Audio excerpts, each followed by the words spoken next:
साहित्य अमृत के अप्रैल 2023 के मासिक अंक में राहुल देव जी ने एक स्मरण लिखा है। अविस्मरणीय वैदिक जी। हमें भी सही विचार आता है तो समय निकल जाने के बाद। उनके इतने सुदीर्घ, सक्रिय, बहुआयामी जीवन और स्वयं से परिचय तथा साहचर्य के कई वर्षों बाद भी मैं वैदिक जी के बारे में कितना जानता हूँ। कहना होगा कि जो उनके बारे में और उनको सुन तथा पढ़कर जान सका, कुछ अवसरों उनके साथ चर्चाओं में जो उनसे सुना, उसके अलावा कुछ विशेष नहीं। उनके साथ कई मंचों पर साथ रहा। कई बार हम एक ही गाड़ी से आए गए, 2-3 बार वे घर आए।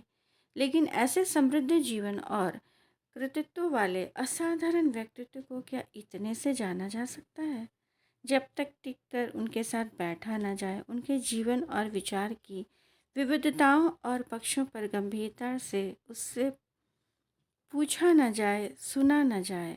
बाहरी ज़िंदगी और कामों के बारे में तो हम जान जाते हैं, लेकिन एक भरपूर और वैविध्यपूर्ण जीवन के अनिवार्य सुखों, दुखों, आंतरिक उतार चढ़ावों, समस्याओं, कष्टों, जटिलताओं, संघर्षों, अंतःकरण की गुत्थियों का स्पर्श किए बिना क्या किसी को ठीक से जानना संभव है? अब पछता रहा हूँ, यह बुद्धि पहले क्यों नहीं आई। हम अपने साथ के महत्वपूर्ण व्यक्तित्वों को अजर अमर समझकर उन्हें उनकी संपूर्णता में जानने के प्रयास लगभग करते ही नहीं हैं। वैसे तो खुद को भी चिरजीवी न मानकर खुद को गहराइयों से जानने की कोशिश करने वाले भी कम ही हैं। तात्कालिकता के चक्कर में महत्वपूर्ण और दीर्घकालीनता को टालते जाते हैं। वैदिक जी के बारे में यह गलती मैंने भी की है। वे असाधारण थे, यह उनको जानने वाला हर व्यक्ति जानता था। अकारण नहीं था कि संसार भर में विविध क्षेत्रों में उनके मित्र, प्रशंसक इतनी बड़ी संख्या में थे कि हम में से हर एक को ईर्ष्या हो सकती थी। उनका जीवन वृत्त ही असाधारण कामों, हिंदी के लिए बड़े और ऐतिहासिक संघर्षों, बौद्धिक, अकादमिक, पत्रकारीय और अर्थ राजनयिक उपलब्धियों, सम्मानों और अनथक सक्रियताओं, सरोकारों से भरा हुआ था।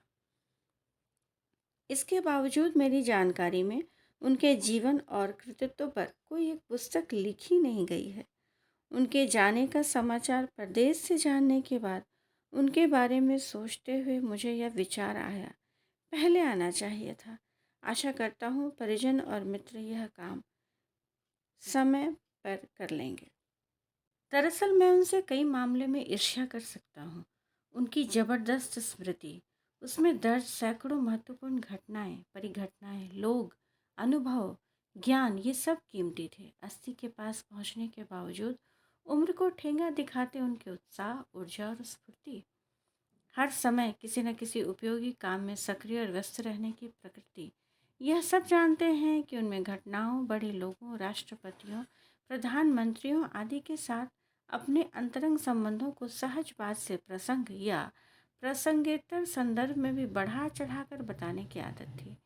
इतनी कि सत्य और कल्पना को अलग करना कठिन हो जाता था। लेकिन उनके राष्ट्रीय, अंतर्राष्ट्रीय संबंध और निकटताएं जब अक्सर तस्वीरों के रूप में सामने आ जाते थे तो लोहा मानना पड़ता था। मैं नहीं समझता समूचे हिंदी जगत में उनसे ज़्यादा वैश्विक संपर्कों का कोई दावा कर सकता है। सबके प्रति स्नेहशीलता और सबको मित्र बना लेने का उनका गुण जबरदस्त था।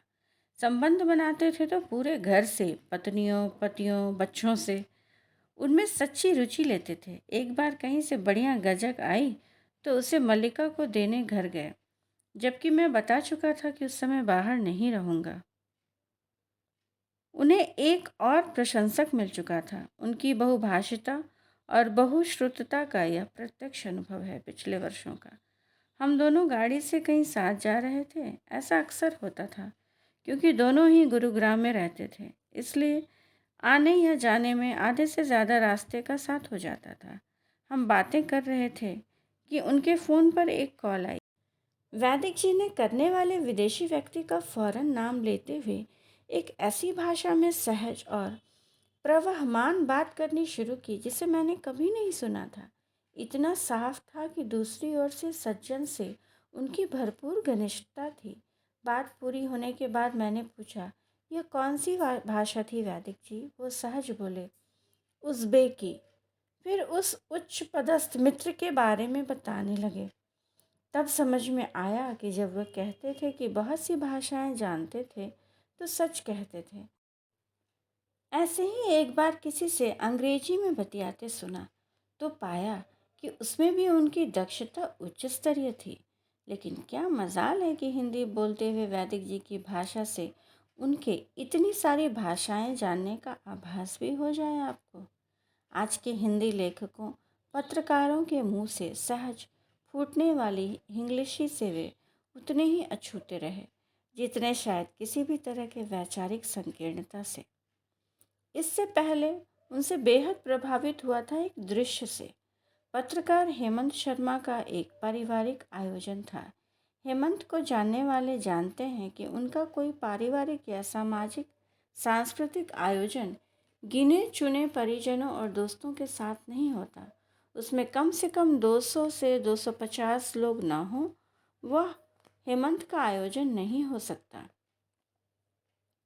ऐसे ही एक अवसर पर होटल के सभा कक्ष में प्रवेश किया तो पाया बड़ी दावतों में जैसे आजकल बाकायदा एक स्वागत स्थल बनाने का रिवाज है, जहाँ कुछ युवक युवतियाँ आपके स्वागत के लिए तैयार रहते हैं, वैसे एक मेज पर उन सम्भ्रांत सेवादारों के बीच सहज बनाकर उनकी जैसी कुर्सी पर विराजमान वैदिक जी हाथ में अत्यंत सुघड़ लिखावट में अपना दैनिक लेख लिख रहे हैं।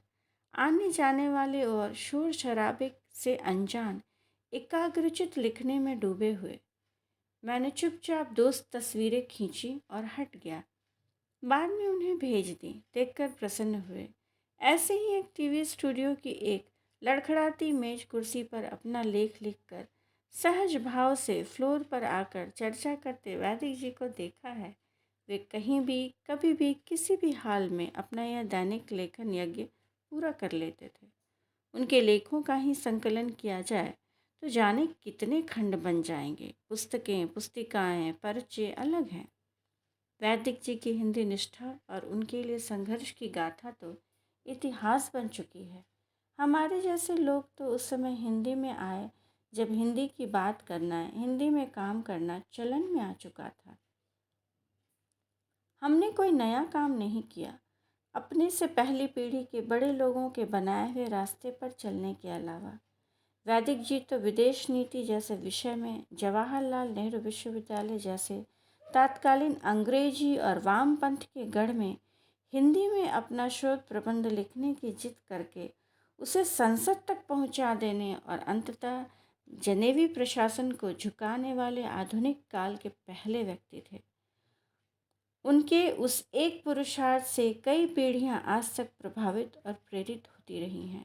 यह रेखांकित करना भी आवश्यक है कि वैदिक जी अकेले हिंदी के योद्धा नहीं, अंग्रेजी के वर्चस्व के खिलाफ सारी भारतीय भाषाओं की एकजुटता की अनिवार्यता स्थापित करने वाले और भारतीय भाषा आंदोलन के माध्यम से ठोस प्रयास करने वाले भाषा नेता थे।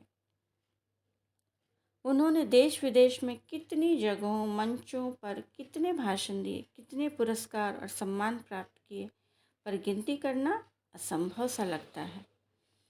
इन बातों का हिसाब रखें, इतने अभिमानी वे नहीं थे। मैंने उनके मुंह से अपने सम्मानों आदि की बात कभी नहीं सुनी। इतना विपुल और नियमित लेखन करने वाला पत्रकार अपने लंबे पत्रकारीय जीवन में सभी तरह की राजनीतिक विचारधाराओं के वरिष्ठ लोगों का मित्र बना रहा, बावजूद इसके कि कोई विचारधारा, पार्टी, सरकार और सत्ताधारी उनकी आलोचनाओं से बची नहीं। इस विरल उपलब्धि का एक बड़ा कारण तो यह रहा कि वे उन बातों का समर्थन और प्रशंसा भी करने से हिचकते नहीं थे जो उन्हें ठीक लगती थी। वामपंथियों से हालांकि उनकी कभी नहीं बनी, जैसा स्वयं उनकी विद्वान बेटी अपर्णा ने लिखा है। कई बार उनकी प्रशंसा भी चौंकाती थी और आलोचना भी, लेकिन यह परम स्वाभाविक है क्योंकि सबका किसी भी बात पर सहमत होना असंभव है। हम अपनी दृष्टि से ही दूसरों और हर चीज़ को देखते हैं। कह सकते हैं कि यह बौद्धिक रूप से सुरक्षित बने रहने की रणनीति भी हो सकती है। लेकिन वैदिक जी के बारे में ऐसे बौद्धिक चातुर्य की बात सोचना मुझे ठीक नहीं लगता। यह उनकी लगभग निरपेक्ष प्रकृति का ही चिन्ह मानता हूँ। वे वैचारिक छल छदम वाले चिंतक नहीं थे। उनमें कटुता और शत्रुता के तत्वों का सर्वथा अभाव था। मैंने उनसे कभी किसी भी व्यक्ति के बारे में बुरा नहीं सुना। संवेदना, विचार, व्यवहार की यह अजातशत्रु भी उन्हें विलक्षण बनाती है। एक दूसरी बात कहना जरूरी है। अपनी बुद्धिमत्ता, व्यापक, प्रचुर और विविध उपलब्धियों, संपर्कों, अनुभवों के बावजूद तब भी जब वे अपने अनुभवों के बयान में सत्य और कल्पना का वह बहुपरिचित मेल कर देते थे, उनकी पारदर्शी निश्चलता, निर्वैरता और एक खास तरह का भोलापन बराबर मौजूद रहता था। अपने ऊंचे संपर्कों और अनुभव के ऐसे रोचक और अक्सर हास्यास्पद हो जाने वाले कथन में भी वे कभी अहंकारी और दंभी नहीं लगते थे। हर समय किसी न किसी वैचारिक जुगत में लगे रहने वाले वैदिक जी पिछले कुछ महीनों में एक नई योजना को मूर्त करने में जुटे थे। दक्षिण देशों के पत्रकारों का एक मंच बनाना जो दक्षिण एशिया में सद्भावना और एकता को संभव बनाने में अपनी भूमिका निभा सके। उन्हें इसके लिए अपेक्षाकृत युवा अनुभवी पत्रकारों की तलाश थी। मुझे जिम्मेदारी देनी चाहिए, लेकिन मैंने विविध कारणों से अक्षमता और अयोग्यता जताई। कुछ वैकल्पिक नाम सुझाए तो उन्हें अच्छे लगे। नहीं जानता योजना कितनी आगे बढ़ पाई थी। इस श्रद्धांजलि का अंत उनके अचानक देह त्याग की खबर पाकर ट्विटर पर अपनी तत्कालीन प्रतिक्रिया से करना चाहूँगा। वैदिक जी जैसे न उनके जीवन काल में कोई था न अब है।